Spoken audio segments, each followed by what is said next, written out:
that collective memo that we talked about this before. I'd like to recognize Mr. Thompson from Pennsylvania. Chairman, ranking member, thank you very much. Gentlemen, thank you for being here. Mr. Quall, when Secretary Cardona testified before this committee 2 years ago, he unconditionally supported the concept that the department should hold all post-secondary institutions equally accountable. Now, I share this goal, as I believe most, if not all, members of this committee do, so we can address the root causes of the student loan crisis. Just last week, the department published its proposed gainful employment rule, which again treats proprietary education and non-degree credential programs different when it comes to whether students can use taxpayer dollars to attend them. While the department claims that more information about outcomes is sufficient to protect the 95% of students who enroll at a nonprofit college from low-value programs, it threatens to cut off the Title IV eligibility for programs at career colleges who, quite frankly, have the exact same or better outcomes than their nonprofit peers. Mr. Quall, given that the department apparently has the authority to create universal accountability across all schools, as well as Secretary Cardona's commitment to holding all colleges equally accountable, why has the department proposed an incomplete accountability framework? Well, I appreciate your question and agree that no college should be routinely leaving students with debts they can't afford to repay. We do see that problem concentrated in for-profit colleges. They enroll about 1 in 7 students and produce about half of unaffordable debts. Congress has distinguished between for-profit and career programs on one hand and traditional higher education programs in the Higher Education Act, and requires only the former to meet gainful employment standards. So your answer basically, you found the cause is rooted within the Higher Education Act for that discrimination?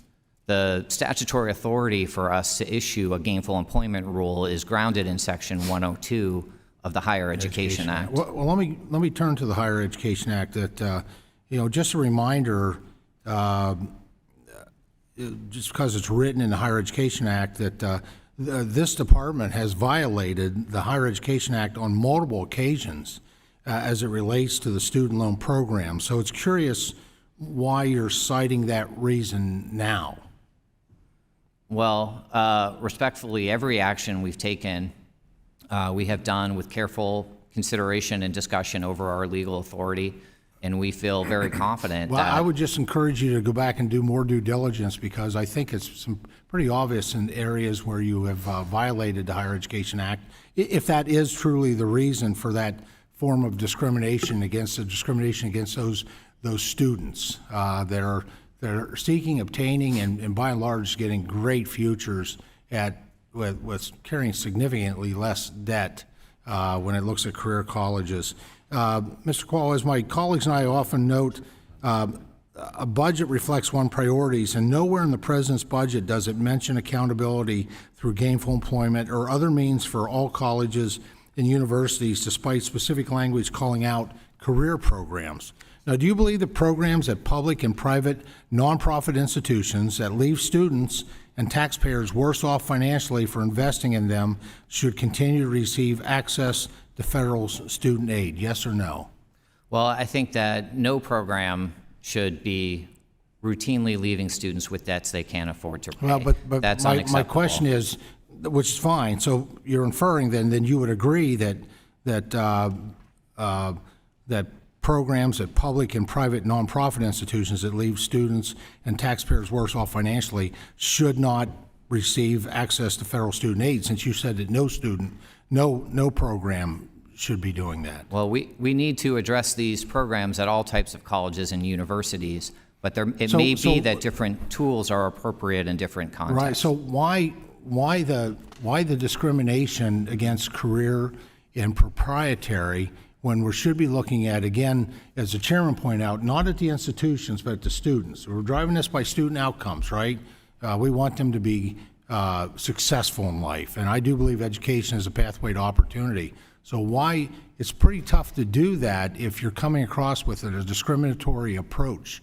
here. And, you know, and claiming it's because it's grounded in the Higher Education Act, despite the fact that seems like that's being rather used loosely. So I would encourage that all institutions would be held to that accountability. And I think it'd be a great first step to following through with that commitment. It would be to extend the 30-day comment period for the 1,000+ pages regulatory package that included the new gainful employment proposal.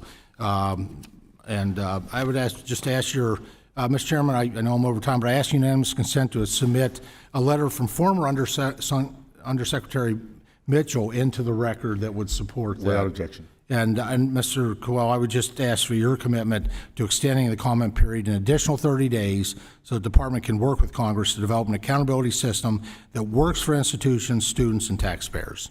Well, we are committed to considering public comment. We've been engaged in this process since negotiated rulemaking sessions over a year ago, and the length of our comment periods is consistent with our practice over multiple administrations now, but we will carefully consider every comment that we receive. Thank you. Thank you so much. Mr. Takano,